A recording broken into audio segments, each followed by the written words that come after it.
La rebelión de Lucifer. Autor Juan José Benítez. Capítulo 6, parte 5. La pareja presintió que Belcebú era sincero, pero ¿qué había querido decir con lo de la segunda muerte? Lo ignoráis todo sobre aquellos críticos tiempos, prosiguió el jefe de los rebeldes, sobre las verdaderas intenciones de Lucifer y sobre las diferentes clases de seres celestes y sobrehumanos que elegimos su manifiesto de la libertad. ¿Con qué derecho y conocimiento puedes dudar por tanto de mí? Sinué fue implacable. En mi costado puedes ver la señal y bandera de Micael, soberano de Nevadón. Eso, al menos de momento, nos convierte en adversarios. Sigo exigiendo, por tanto, una garantía. Belcebú cayó en otro prolongado silencio, y tanto Nietib como Sinué llegaron a pensar que todo estaba perdido. Está bien, repuso al fin el Median, tendrás esa garantía. Y volviéndose hacia sus leales, exclamó con fuerte voz: Samael, Gamaliel, Gamchicot, Arab, traedla. Los 4 medianes obedecieron, cruzaron ante los prisioneros, desapareciendo de la cámara por el gran portalón que se abría a espaldas de Vana y de los iuranchianos. A diferencia de lo que sucediera con Belcebú, los miles de haces cilíndricos que se disparaban en todas direcciones no se extinguieron al paso de las criaturas. Estas, sencillamente, los traspasaban como si se tratase de meros rayos luminosos. Aunque la espera no fue larga, aquellos minutos resultaron excitantes para la pareja. Por sus mentes voló un sinfín de incógnitas. ¿Qué pretendía Belcebú? ¿Es que había alguna prisionera más en la fortaleza? ¿A qué podía referirse con aquella enigmática orden? Cuando los 4 rebeldes retornaron a la cámara de las calaveras, Sinué percibió cómo su compañera vibraba de emoción, pero Nietib, muda por la sorpresa, no atendió las sucesivas preguntas del iuranchiano, que deseaba saber lo que estaba ocurriendo, y los leales, con gran solemnidad, entregaron a Belcebú lo que habían ido a buscar. El median jefe se dirigió entonces a Sinué pidiéndole que extendiera sus manos hacia él, y Sinué, sin comprender, obedeció. Acto seguido, la criatura depositó sobre sus palmas algo que el Soror reconoció instantáneamente. Nietib, tu corona. Efectivamente, sobre sus manos destellaban las 7 doradas letras que formaban el nombre cósmico de la hija de la raza azul. La diadema, robada en la playa por las golem, se hallaba intacta. ¿Es suficiente?, les interrogó Belcebú. Desconcertados, ninguno de los humanos supo qué contestar. Nietib seguía fascinada ante la visión de su casi olvidada corona. Sinué, por su parte, con la diadema temblando entre sus dedos, luchaba por descubrir el posible alcance de aquel gesto. Era muy probable que si su compañera volvía a lucir sobre las sienes la poderosa arma, la situación de ambos cambiase radicalmente, pero la desconfianza continuaba latiendo en su corazón. Y el señor de la torre de Amón, adelantándose a tales suspicacias, añadió dirigiéndose a Sinué: haz lo que estás pensando, corona de nuevo a tu compañera y devuélvele su auténtica personalidad. A partir de ese momento, tanto ella como tú seréis libres de abandonar mi mundo. El uranchiano rogó entonces a Nietiv que se situara frente a él, y sin poder disimular su emoción, elevó la diadema buscando la cabeza de la hija de la raza azul. Cuando el nombre cósmico quedó sólidamente encajado, Nietiv sufrió la misma transformación que experimentara en el bosque. Entre la niebla rojiza de su cuerpo surgieron miles de cortos rayos blancos y tras lanzar un desgarrador grito, cayó desmayada.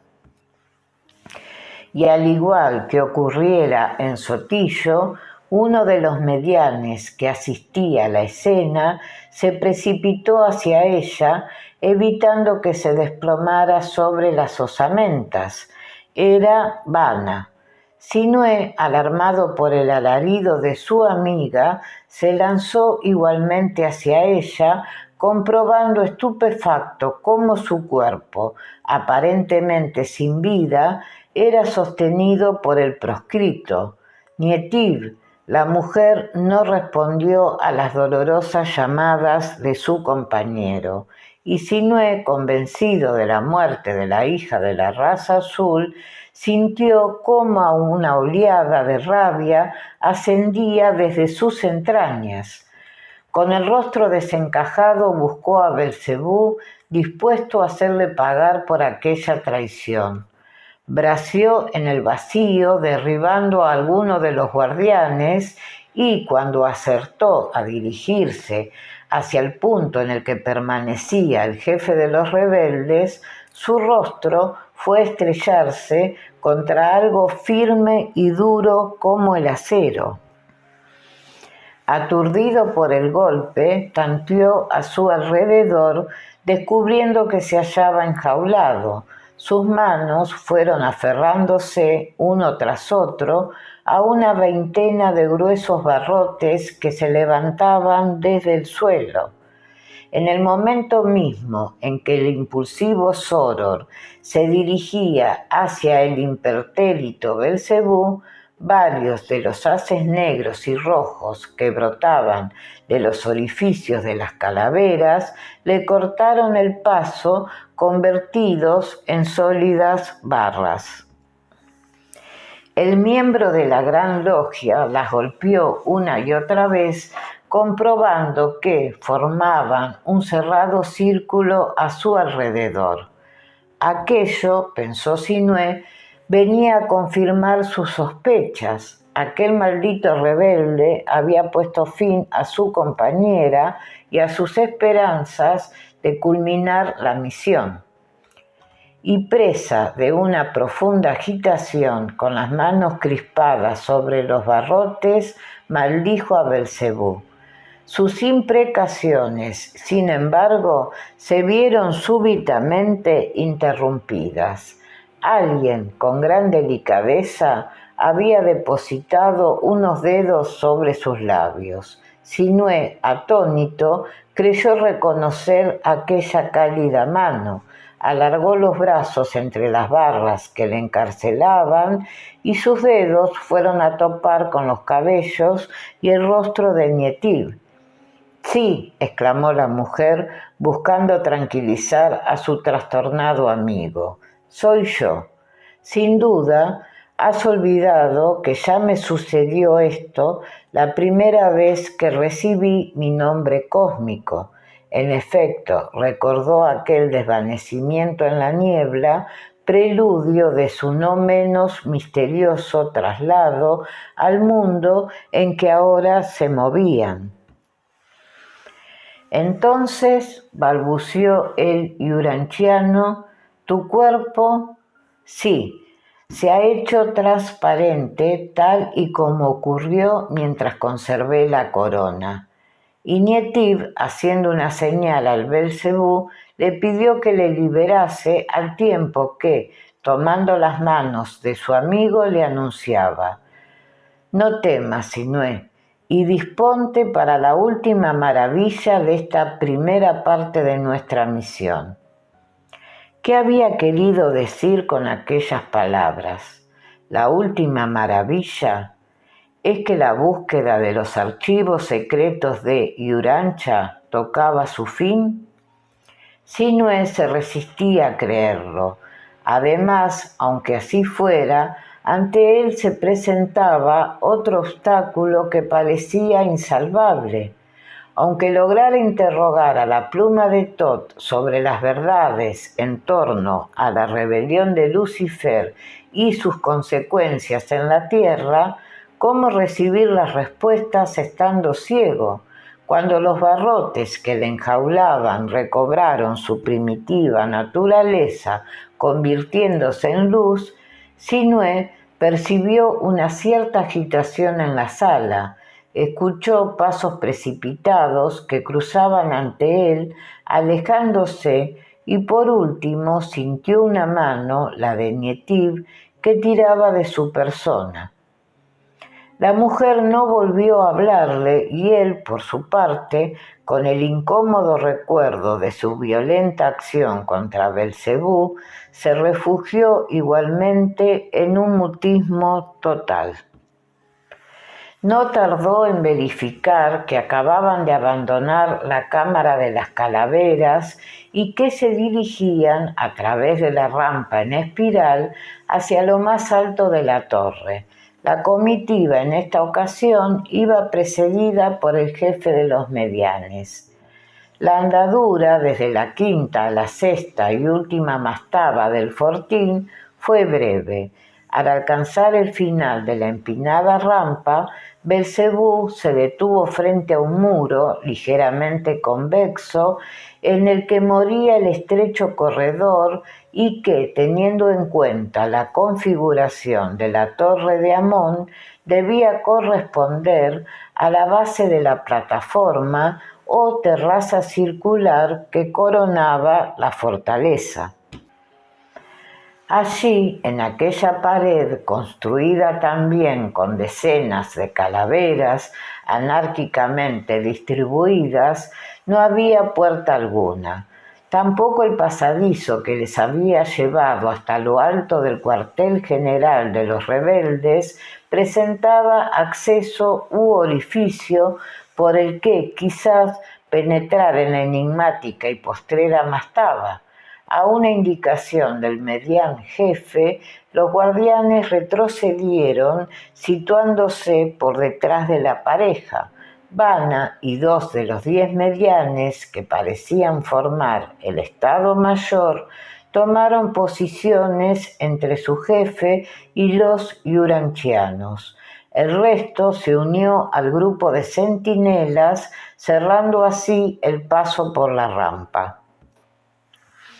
Golab, Vanna y Samael, de espaldas a Nietiv, no fueron obstáculo para que Nietiv, atenta a cuanto sucedía y considerablemente más alta que todos ellos, notara cómo Belcebú se deshacía de la cadena de oro que colgaba sobre su pecho, manipulando la llave.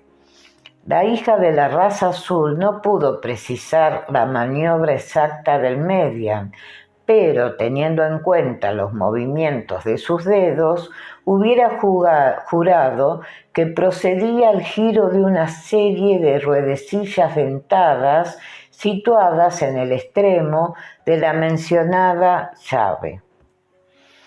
Al concluir, dirigió la llave hacia uno de los cráneos situado a la altura de su cabeza, introduciendo las ruedas, que hacían las veces de dientes, por el hueco de las fosas nasales.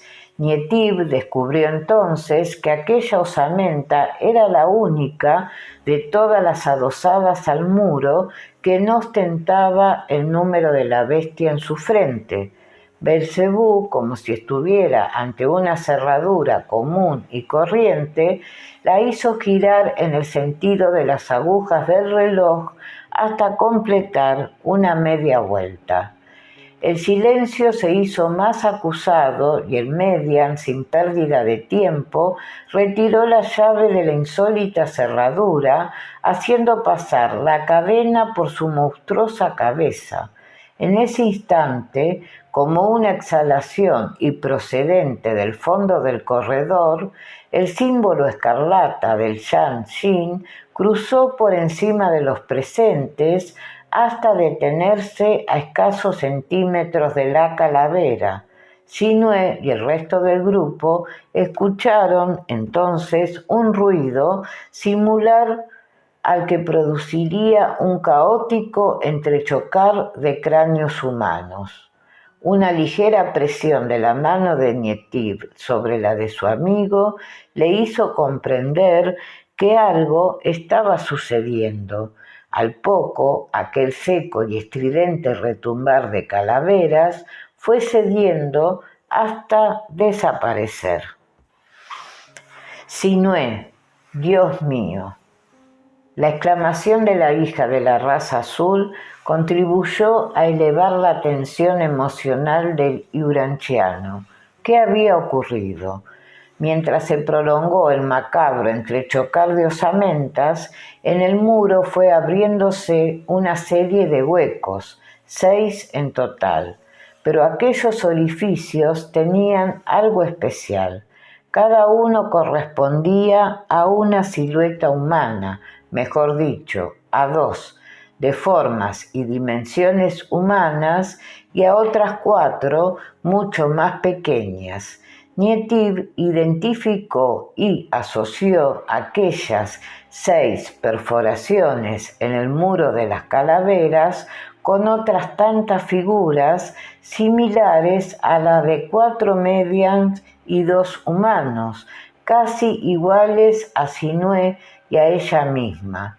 Los 6 perfiles se alineaban a lo largo de la pared, arrancando desde el pie mismo del muro. Desde ese instante en que quedaron abiertas, por las 6 brechas surgió una cálida luz rojiza que, de haber podido, habría sido reconocida al momento por Sinue. Y digo que 2 de aquellas siluetas eran casi idénticas a las de Nietiv y Sinue, porque los contornos coincidían con los volúmenes de ambos, a excepción de los correspondientes a las cabezas. Estos resultaban enormes y desproporcionados, a semejanza de los 4 restantes. Belcebú contempló satisfecho cómo el disco se introducía por una de las aberturas y, dando media vuelta, invitó a sus 3 hermanos a imitar al símbolo del universo.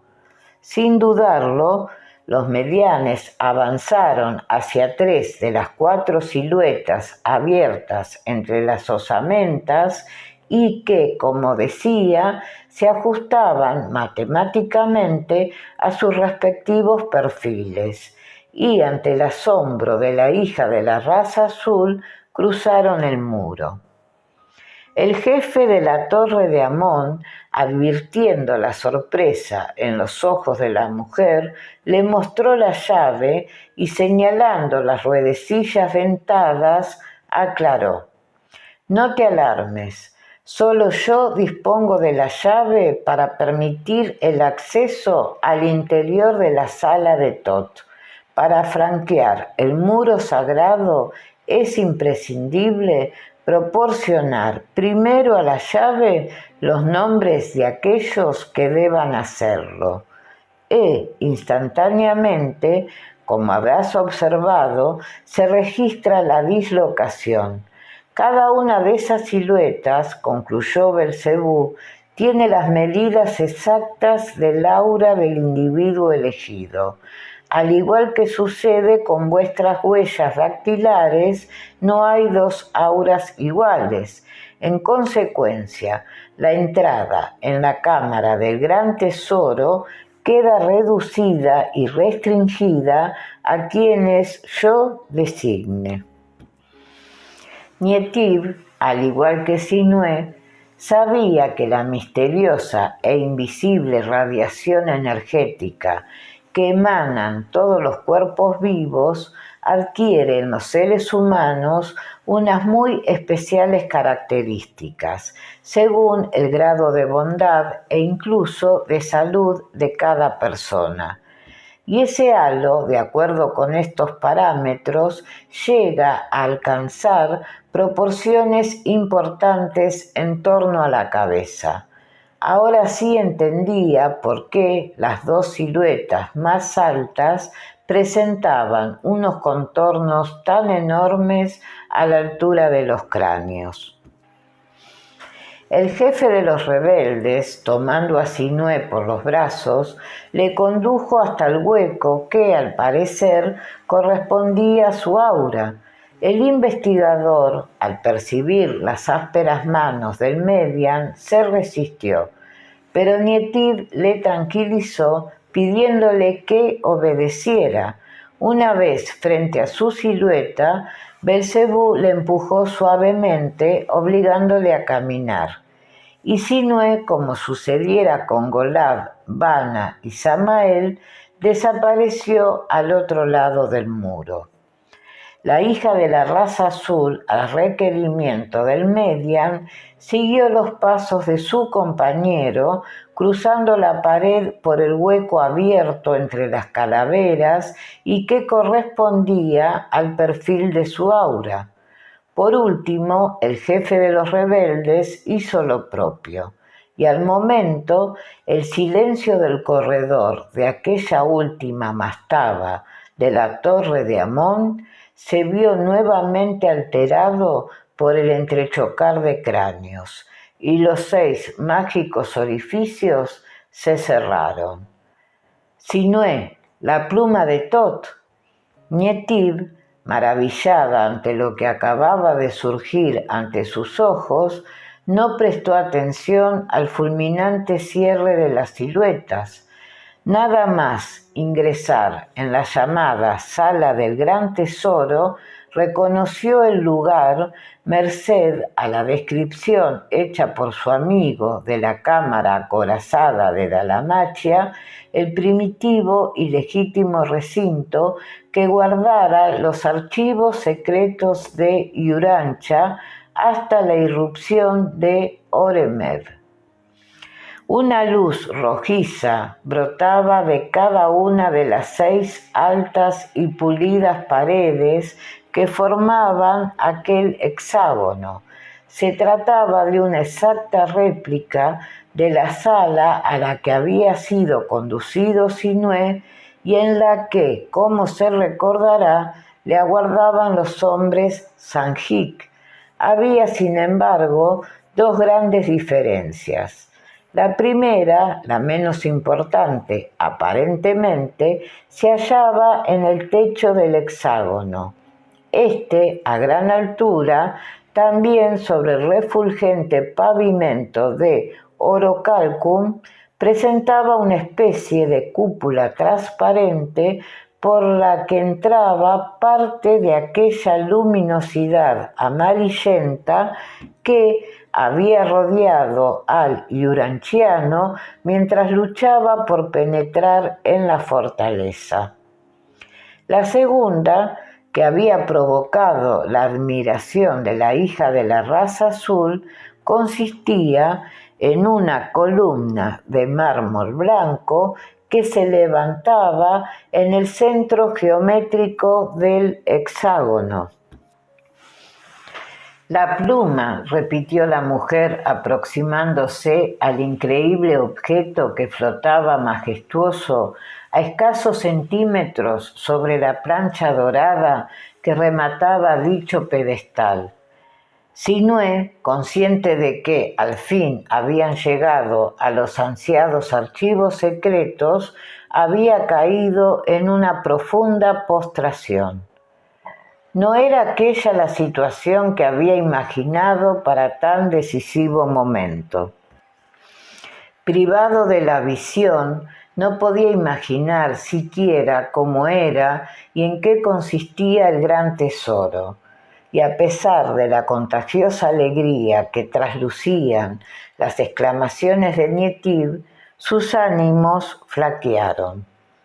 La hija de la raza azul no tardó en captar la intensa desolación que ahogaba a su hermano, y olvidándose de la columna, acudió hasta el muro en cuyas proximidades se había detenido el uranchiano.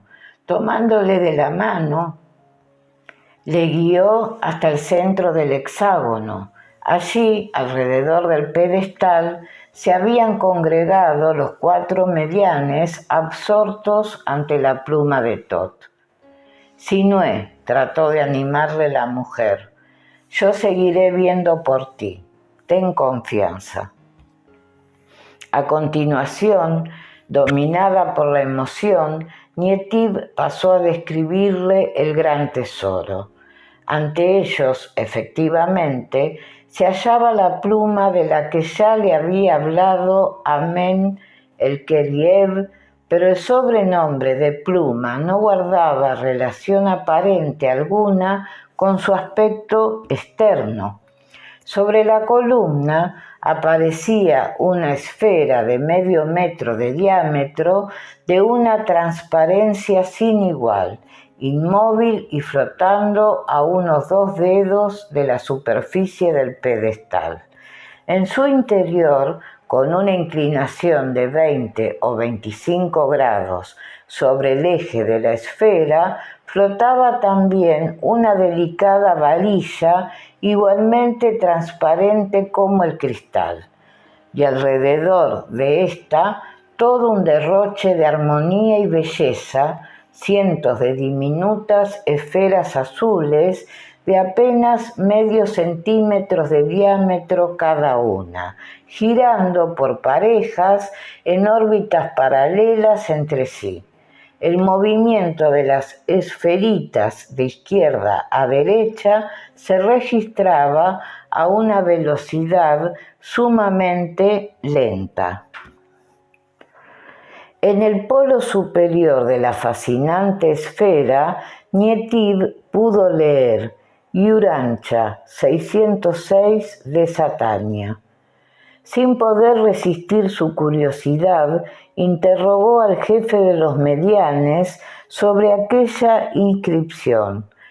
Así figura nuestro planeta en los archivos del universo, repuso Belcebú. ¿Qué es esto?, inquirió la hija de la raza azul sin dar tregua a su interlocutor. Esas pequeñas esferas, le señaló, suman 303 cadenas dobles de cristales de titanio. En ellas, aunque te parezca mentira, está contenida toda la historia de Urantia, desde su más remoto origen. No tiene sentido que os confunda con el mecanismo de su prodigioso funcionamiento. Sabed únicamente que el almacenamiento de esos trillones de datos está fundamentado en la alteración a voluntad del estado cuántico de la corteza electrónica de cada uno de los átomos de titanio. Esa excitación convierte a los 4 trillones de átomos que reúne cada esfera en portadores, acumuladores y clasificadores de un número casi infinito de mensajes. Y Belcebú, señalando hacia la cúpula, añadió: mensajes o informaciones aportados por los responsables del gran tesoro, los llamados serafines archivistas, en el lenguaje universal, el de los números. Si cada uno de esos átomos es susceptible de alcanzar 12 o más estados cuánticos, eso significa que en cada nivel puede codificarse un guarismo del 0 al 12, por ejemplo. Pero, como os digo, cada una de esas esferas azules consta de cuatrillones de átomos. Imaginar, por tanto, la información codificada que pueden acumular. Nietiv, fascinada por el constante y pausado rotar de las 606 esferas, hizo ademán de tocar las paredes de la cristalina burbuja, pero indecisa se contuvo, y mirando al jefe de los rebeldes, esperó su consentimiento o desaprobación. Belcebú, con un movimiento afirmativo de su cabeza, le dio a entender que podía hacerlo, y la hija de la raza azul abrazó la esfera con las palmas de sus manos, recibiendo una cálida sensación de calor. «No temas», intervino el Median, «es indestructible». Y dirigiéndose a Sinué, añadió en tono solemne: «Bien, ha llegado el gran momento. Aquí está la verdad por la que tanto has luchado. Solo tú puedes interrogar a la pluma de Tot. ¿Qué deseas conocer?» Es curioso, por la mente de Sinué galopaban en tropel un sinfín de dudas, pero su corazón, bloqueado por la responsabilidad, se estancó. La misión encomendada a la pareja, al menos aquella primera fase, era clara y terminante: averiguar los verdaderos motivos que impulsaron a Lucifer a rebelarse, descubrir el proceso de la insurrección y las consecuencias a nivel de Urantia, nuestro planeta. Sin embargo, dudó. ¿Por dónde debía empezar? Después de una prolongada meditación, optó por aclarar primero un detalle que no encajaba en aquel rompecabezas. «Dime, Belcebú, ¿cómo puedo tener acceso a la verdad si, presumiblemente, esa rebelión se fraguó fuera de la Tierra?» El Median comprendió, indicando nuevamente la cúpula transparente que se abría sobre ellos, le tranquilizó. Aunque Urantia haya perdido todo contacto con el exterior, los archivistas celestes siguen directamente enlazados con Jerusalén, la capital del sistema. Son los únicos que, por su trabajo, no se han visto sometidos a la cuarentena. No temáis, la verdad aquí acumulada está, incluso por encima de su lealtad a Micael. Es por eso que vosotros y yo estamos aquí, dispuestos a conocer la verdad desnuda. No puedo comprender, intervino de pronto la hija de la raza azul, señalando las minúsculas esferas azules, cómo toda la historia de Urantia y de sus miles de millones de habitantes puede estar concentrada ahí. En el fondo es muy simple, terció el Median. La inmensa información transmitida y almacenada en tan pequeño espacio queda resuelta porque los electrones de esos átomos no están regidos por las leyes del azar como habitualmente ocurre con el mundo microfísico. Esas posiciones son regidas e inspiradas por el espíritu del soberano de Nevadón a través de sus intermediarios, los archivistas. Los científicos de vuestro tiempo no lo han descubierto aún, pero lo mismo sucede con el puente o factor de unión del alma humana con el cuerpo alojado en el encéfalo. Ese nexo o enlace formado por una reducida colonia de átomos de kriptón, tampoco se haya sometido al indeterminismo o azar. Belcebú dio por zanjado el interesante asunto del alma, repitiendo su pregunta anterior. La pluma de Tot aguarda. ¿Qué deseas conocer?